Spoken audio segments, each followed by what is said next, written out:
योजना असेल, छत्रपती शिवाजी महाराजांचा पुतळा असेल आणि अनेक योजना शहरात असतील, ग्रामीण भागात असतील, अनेक योजना या ठिकाणी सरकारनं, देवेंद्र सरकार आणि मोदी सरकारनं आपल्यासमोर विकासाचे कामं केलीत.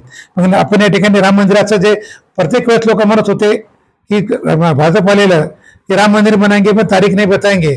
आज अगर राम मंदिराचं काम तुम्ही बघितलं असेल, आज दिमागदार या ठिकाणी रामलल्ला त्या ठिकाणी मंदिरामध्ये बसून आपण सर्व अयोध्ये दर्शनात जाऊन आले.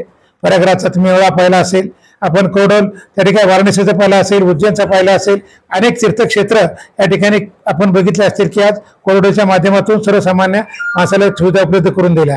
रेल्वे असतील, आज आपली रेल्वे त्या ठिकाणी सुरू झाली. कोणती रेल्वे आली आपल्याला? वंदे भारत आपल्याला आलेली आहे. आज ती वंदे भारत सफल आपलं होतं. आज आपल्याला वसमतवाल्याला येणाऱ्या काळामध्ये आपण मुंबईला जाऊ शकेल.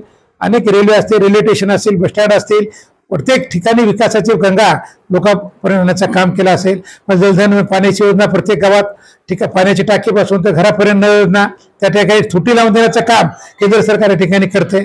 घरकुल आहेत. मग सांगा, आमच्या काळात आमदार असताना मी 99 ते 9 आमदार होतो. मला वाटत नाही की 10 वर्षामध्ये मी आमच्या तालुक्याच्या ठिकाणी मी 200 घरकुल देऊ शकला असेल 10 वर्षात.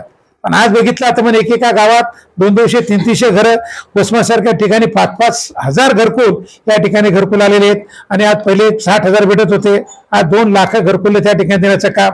सौर ऊर्जा त्यात मिळणार, संडास बाथरूम त्यात मिळणार, पाणी सुविधा मिळणार, त्या ठिकाणी गहू त्याला मिळणार, तांदूळ मिळणार, गॅस मिळणार, त्या ठिकाणी लाडकी बहिणीचे पैसे मिळणार, PM किसानचे पैसे मिळणार आणि सर्वसामान्य माणसाला आयुष्यमान विमा त्या ठिकाणी किती मोठी बिमारी झाली तर आज कोणाला रुपया दवाखान्याला लागणार नाही अशी योजना, महात्मा फुले योजना असेल, आयुष्यमान योजना असेल, अनेक योजनेतून आपण त्या ठिकाणी ऋण जे असतील त्यांना दूर करायचं काम हे सरकार करत आहे.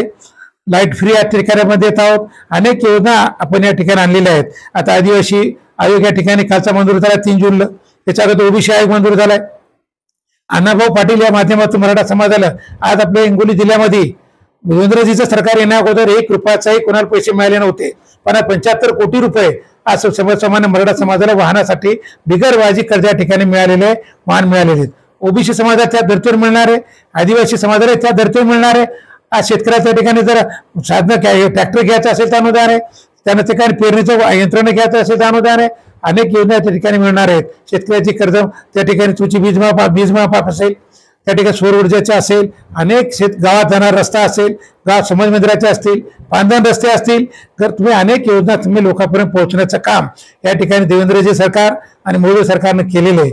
आणि हाच जे केलेलं काम आहे ते लोकांपर्यंत येण्याच्या माध्यमातून आम्ही जे कार्यकर्त्यांना हे कार्यकाळ जे 11 वर्षात काम केले हे जनतेपर्यंत न्यावं, लाभार्थ्यांना भेटावं, लाभार्थ्यांची चर्चा करावी, लाभार्थ्यांना त्याची जाणीव करून द्यावी आणि येणाऱ्या काळात त्यांच्याकडून अजून अपेक्षा काय आहेत, येणाऱ्या काळामध्ये सरकारनं काय केलं पाहिजे आणि काय अपेक्षित आहे याची सुद्धा माहिती घेऊन सरकारला द्यावी आणि येणाऱ्या काळात त्या सुद्धा उपाययोजना सरकार करेल. या माध्यमातून आमचा हा संकल्पते सिद्धी हा आमचा दौरा आहे. याच माध्यमातून आम्ही मंडलावर आणि बुथवर, शक्ती केंद्र बुथवर आम्ही ठिकाणी पक्षाचं काम करणार आहोत.